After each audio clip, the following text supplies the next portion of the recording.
Muy bien, ya estamos conversando con Oscar Botinelli. Empezó la clase, como ¿no? lo escuchan, empezó la clase ya aquí en Desayunos Informales desde hace un ratito. Bueno, Nico, ya le damos la bienvenida a nuestro invitado. Sí, porque como decíamos al inicio, la Corte Electoral continúa contando las firmas presentadas por la Comisión Pro Referéndum contra 135 artículos de la ley de urgente consideración, aunque se descarta que se va a llegar a las cifras necesarias y que por lo tanto el referéndum va a tener lugar. Pero mientras empiezan los debates políticos a propósito de por qué ir por la opción del sí, por qué ir por la opción del no en el referéndum, también hay otros debates, otras discusiones que se pueden dar. Por ejemplo, ¿qué es lo que pasa si el sí resulta ganador? ¿La ley se termina derogando o se anula? ¿Y qué diferencias habría entre esto que parece simplemente una discusión semántica, pero no lo es?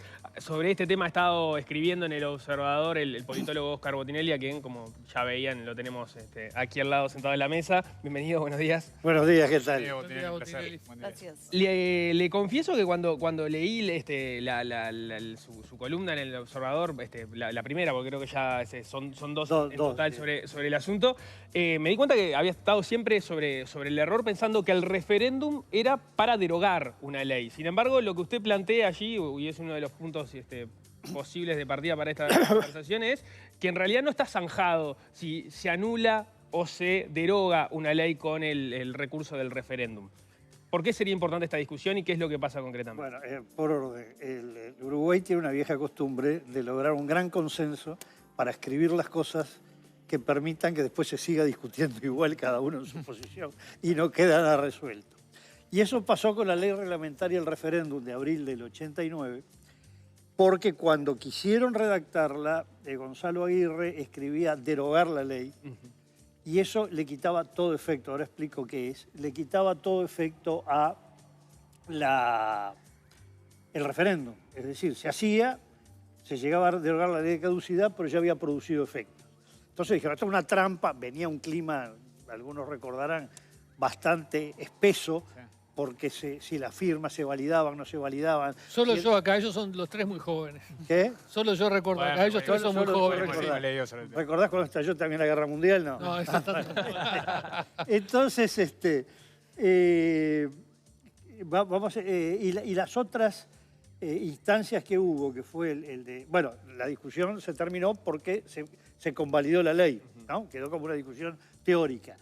Las otras, la ley de empresas públicas y la de ANCAP, en realidad no importaba cuál interpretación porque no había generado ningún efecto, era todo para el futuro. La diferencia entre derogar y anular es lo siguiente. Si se deroga una ley, los efectos son de ahí hacia adelante. No son retroactivos. No son para atrás. Si se anula, es que la ley nunca existió. Claro. ¿Ah? Entonces, bueno, Hay que ir para atrás. vuelva para atrás y por lo tanto no causó efectos la ley. La única vez que se discute después de la ley de caducidad, que en realidad no se discutió el tema a fondo, se discutió trampa no trampa en un clima donde volaba todo, fue cuando un referéndum que no se hizo, bastante paralelo al de la asociación de ANCAP. El de ANCAP fue en el 2003, diciembre del 2003, el referéndum. El de empresas públicas, diciembre del 92. Se aprobó a principios del 2001 una ley que creaba una empresa estatal privada para los celulares, que en aquel momento se llamaban Ansel, después se unificó la marca, y se abría a privados las llamadas internacionales. Y ahí lo que hizo la mayoría gobernante fue derogar la ley por el Parlamento para que no hubiera referéndum. Y ahí vino una discusión en la Corte Electoral. La minoría de la Corte, Frente Amplio, sostenía que debía hacerse igual el referéndum porque se había derogado, pero eso había causado efectos. Por ejemplo, se habían hecho concesiones a empresas para tener derecho a llamadas internacionales. Claro. Ahora, una pregunta. Si anulamos la ley, ¿no? Sí. Es decir, no tiene efectos. Pero, por ejemplo, ahora se está diciendo que ya hay gente presa por artículos de la LUC, digamos, que ya fue presa. Bueno, ahí en ese caso es indiferente porque en materia penal sí siempre hay retroactividad cuando es beneficiado el acusado, imputado, procesado, condenado. Se aplica la ley más benigna. Exacto. Vale decir, se deroga o se anula el que fue preso, formalizado, como se dice ahora, o condenado por los nuevos delitos, se le extingue Sale. el delito y sale. O sea, van a ser liberados. Pero, Van a ser libres. pero si Eso la es- persona caso de que se anula el delito por el cual se extingue el se delito. extingue, pero de hecho, al anularse, nunca existió el delito, entonces. La persona podría, No, nunca existió. podría reclamar, entonces, Bueno, no, porque en el momento que es formalizado condenado, lo Existía. fue legítimamente. Claro. ok. Y si Acá hubo casos- se deroga es lo mismo, como dice usted, porque en materia penal Ahí es indiferente. es Solo, indiferente. solo en materia penal. Claro. Es lo mismo. Solo materia penal. Claro. En este país hubo una época, muy poco lo recordarán, que estaba prohibido comprar o vender moneda extranjera, ¿no? Es decir, dólares. Todo el mundo compraba dólares y vendía. Y 2x3 Leo tampoco se acuerda. No. iba gente, porque tiene poca memoria, pero lo vivió. Y hubo gente presa por vender dólares, digo, por ocuparse de la compra-venta. Claro. de dólares. Se sabía en todos lados dónde se compraba y vendía, es como ahora en Argentina. Sí, ¿no? sí, claro. Y entonces hubo gente que estaba presa por un delito que en un momento deja de ser delito y además empiezan a aparecer legalmente en los bancos, en las casas de cambio, la compra o venta de dólares, ¿no? Bueno, este es el efecto de cuando se extingue un delito. Ahora, en el caso que no es delito, otros elementos, por ejemplo, aquí en la LUC es muy importante la interpretación con la estructura de la organización de la educación pública. Que usted lo plantea también. Claro, porque la ley de urgente consideración deroga, perdón, modifica, técnicamente modifica la estructura, primero amplía el CODICEN y a su vez elimina los consejos Consejo. Concentrados. desconcentrados y los sustituye por direcciones generales. Si la ley tiene efecto derogatorio, cae esto, pero no revive lo otro. Queda un vacío. O sea, hay que instaurar otra nueva, Hay que hacer una nueva ley. nueva ley. Si se anula, cae esto, pero lo otro revive. O sea, vuelve al anterior Se sistema. vuelve, esa es la diferencia entre derogar y anular, que parece muy técnico, Claro. pero que es... Claro, ese es un giro más, en definitiva, en el razonamiento. Porque el ejemplo que usted iba a explicar sobre Antel, lo que había ocurrido, era muy sencillo de entender en la medida de que lo que había ocurrido en ese momento es que se iba hacia el referéndum y se iba a plantear esa discusión, como el gobierno hace la derogación previamente, o el Parlamento lo deroga, ahí ya no había discusión. La concesión que se había dado en ese plazo, en ese interregno, quedó. Si se hubiese hecho el referéndum y la lectura era que se iba por la anulación y se anulaba la ley, caía la concesión. Exacto, que hubo, recuerden que ahora hay que ubicar la época. En aquel momento las llamadas internacionales eran caras y no se hablaba por WhatsApp o Telegram. Claro, sí. Y era prácticamente, creo que el principal recurso, la principal ganancia que tenía Antel, ahora no me acuerdo. Y surgió media docena de empresas que ofrecían en forma privada llamadas internacionales, algunas asociadas a empresas de celulares. Bueno, después fue cayendo porque han caído las llamadas internacionales, ¿no? Pero en aquel momento era un negocio grosso. Un tema ¿no? importante. Sí, no era nada menor de lo que se estaba hablando. Entonces, claro, la derogación implicaba que se mantuvieran, cosa que ocurrió, la anulación, en cambio, hubiera hecho caer las concesiones.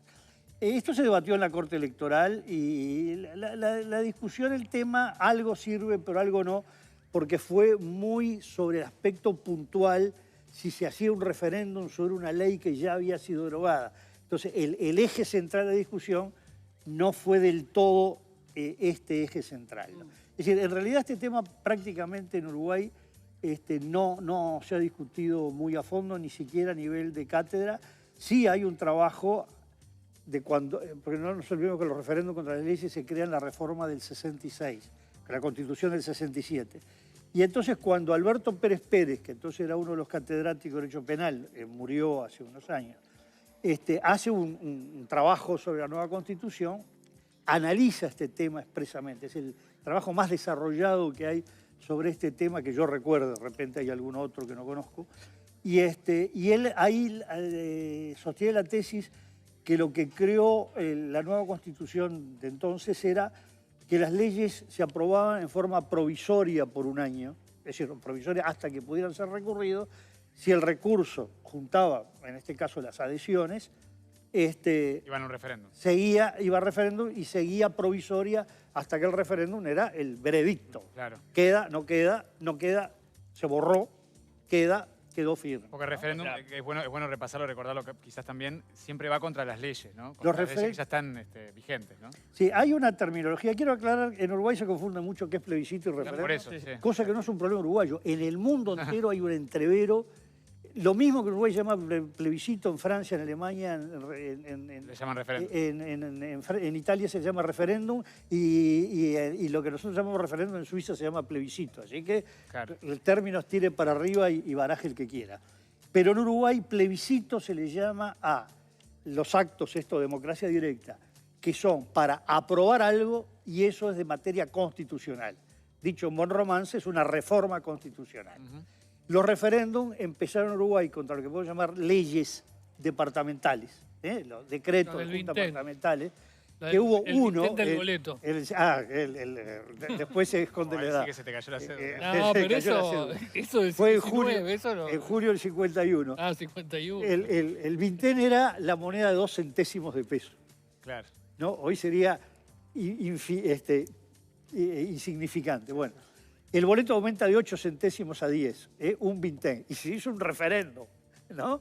Que por supuesto terminó que se tiró abajo la Y cuenta. no le dieron Sí. corte, ¿no? Claro. Sí, no, sí, estuvo como un año Ah, sí. a 8 centésimos y después volvió a subir. Ahora, vuelvo Sí. al tema Pero central. para dejar que termine esa explicación que No, lo que Los decía es que los referéndum. el referéndum se crea en la Constitución del 34 a nivel departamental y a nivel nacional en el 66, que fue una iniciativa de los sectores reformistas del Partido Colorado que luego recoge todos los impulsores de la reforma naranja, como se le conoció. Ajá. en aquel- Ahora, en la papeleta, la gente que firmó, ¿no estaba escrito derogar o anular? ¿Cuál era el verbo que se usaba en la papeleta? No, recurrir. Recurrir. Claro. Recurrir. O sea, acá no Entonces está admite claro. las dos opciones. Claro, acá no está claro cuál va a ser la opción, o sea, se tiene que discutir después de que... ¿Cuándo se va a discutir esto? ¿Cuando la Corte Electoral habilite el No. referéndum o Hay cuando un- ya se vaya a votar? hay un- Después de la votación. No, después, pero además hay un problema que me consultó alguien de una de las autoridades que podrían ser llamadas a dirimir el tema. ¿Y quién resuelve esto? Eso es lo que le iba a preguntar. ¿quién lo resuelve? ¿Cómo Esa es se- otra cómo discusión, no queda claro. ¿Lo resuelve la Corte? Lo- No está No, nada lo- claro. no, está la claro Corte en Electoral no tiene nada que ver. No puede resolverlo. No, pues la Corte Electoral estuvo bien en discutirlo en el 2002, Porque era si convocado o no. porque no discutía el efecto como tal, sino si convocaba o no a referéndum de una ley derogada. Pero la Corte Electoral lo que hace es pronuncia un resultado, Valida. votaron tantos por sí, tantos por no, más en blanco, tantos anulados, el resultado es tal. ¿Y ahora? Punto. El que no hay duda que puede dirimir esto, porque es el que interpreta la Constitución en forma genérica, es el Parlamento, es decir, la Legislador, ley. claro. La ley, ¿no? Una ley interpreta la Constitución. Si no, lo que puede haber son interpretaciones individuales en los casos de inconstitucionalidad ante la Suprema Corte de Justicia, ¿no? Que alguien diga, no, esto es inconstitucional, claro. vaya el recurso. Pero eso es ¿no? por cada caso puntual. Bueno, por cada caso, pero... Lo que pasa es que no son tantos, ¿no? Depende de qué estemos hablando. Claro, sabemos que la discusión en la parte penal no se va a dar. Usted señalaba el caso en la parte de la educación, que ahí sí podría darse un debate. Yo me imagino que con la portabilidad numérica también, en la medida Sí, que hay una porque empresa las que empresas, tiene claro. una concesión. La verdad que yo no estudié la ley a los efectos de ver Cada caso. cada caso artículo. donde cae Claro, o no. Creo que sí va a generar una discusión el tema de la educación pública, Seguro. ¿no? ¿Cómo? ¿Vuelven los consejos? ¿No vuelven? Pero, ¿y ¿Están los por qué no puede resolver este tema quien impulsa el referéndum? O sea, el que- No, porque el que impulsa tiene un recurso, pero no Sí. puede decir yo además quiero... no puede decir si lo que plantea a la población es anular una ley o derogarla. No puede porque la interpretación tiene que ser válida universalmente Pero ¿y el para referéndum? todo referéndum Claro. que haya Pero, alguna vez y- sobre lo que sea. y ahí No está el pueden tema. ser los impulsores, Claro. lo que son una de las partes, no puede decidir. Pero, ¿y el referéndum qué en su interpretar. origen qué es lo que hace? ¿Deroga o anula? Porque ahí... Bueno, todo depende de la interpretación que se dé. Yo creo que lo correcto debe ser anular. Porque ¿Pero para si- este caso de la LUC? O No, no, general? no. General. General. Como teoría. Yo estoy Ok. hablando en teoría. Porque si uno habilita un Recurre. recurso Sí.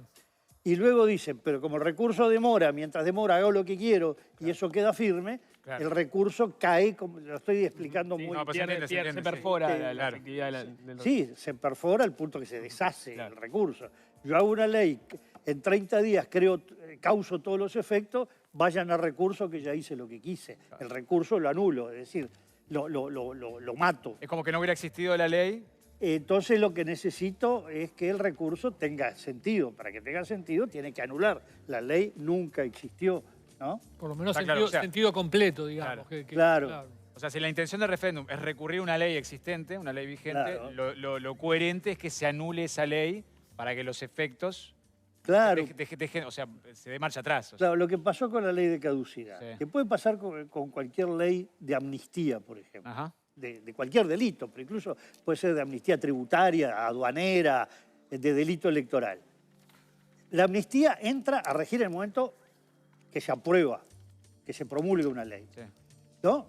Si todo el mundo fue amnistiado, no tiene sentido después de un referéndum, porque ya la amnistía se produjo y no se puede dar marcha atrás. En cambio, si se anula, sí. Ahí sí. Entonces, el recurso al referéndum tiene que tener un efecto. Si la interpretación es, usted hágalo, tiene es el campeón moral del mundo por haber ganado, pero no sirvió para nada, quiere decir que el recurso Claro. no cumple tiene- su fin. Claro, no cumple su fin. Entonces, por eso yo me afilio, además de otros argumentos más técnicos, a la tesis anulatoria. Y el tema es que, en general, no es bueno que los países tengan abierto esto. En general, los países tienen definido el concepto que hay distintas tesis. En general, predomina la tesis anulatoria, en general, en los países.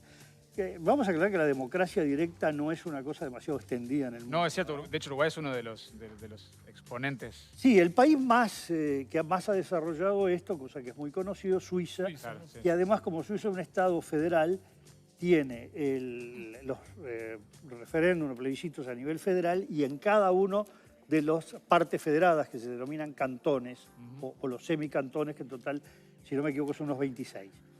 Después creo que en el mundo debe ser Uruguay el segundo en materia de ejercicio de democracia directa. No sé, Italia también en los últimos años. Por ejemplo, Italia, cosas tan importantes como el aborto, el divorcio, fueron resueltas por referéndum, ¿no? Bueno, el Reino Unido ha hecho cosas tan importantes como la independencia de Escocia, por ejemplo. Algunos han sido Sí, muy... con una peculiaridad, que ninguno de los dos grandes referéndums, que fueron el de la independencia de Escocia El Brexit, y el ¿verdad? Brexit Sí, famoso, sí. no eran lo que se llama vinculantes. Claro, no. Es Claro, decir, no tienen efecto. Era para medir la opinión de la gente. el Brexit justificó que luego el Parlamento En ambos casos. votara el Brexit. En ambos casos se hizo lo que salió, digamos. No eran Se hizo, vinculantes, claro, pero se hizo lo que salió, pero no era que el pueblo decidió Claro. y eso creaba un efecto. Creó un hecho político Claro. y ese hecho político fue respetado. Es verdad que yo diría una cosa, si se hace una votación popular, no importa si es vinculante o no, efecto anulatorio o derogatorio, y luego no tiene efectos, erosiona la democracia. No tiene sentido. Hay que hacerle caso a lo que la mayoría... Claro, erosiona la determine, ¿no? popularidad, sea vinculante o no, ¿no?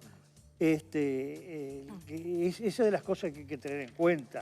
Desde un concepto de una democracia que considera que el pueblo es el que decide en última instancia, en función de reglas, por supuesto, ¿no?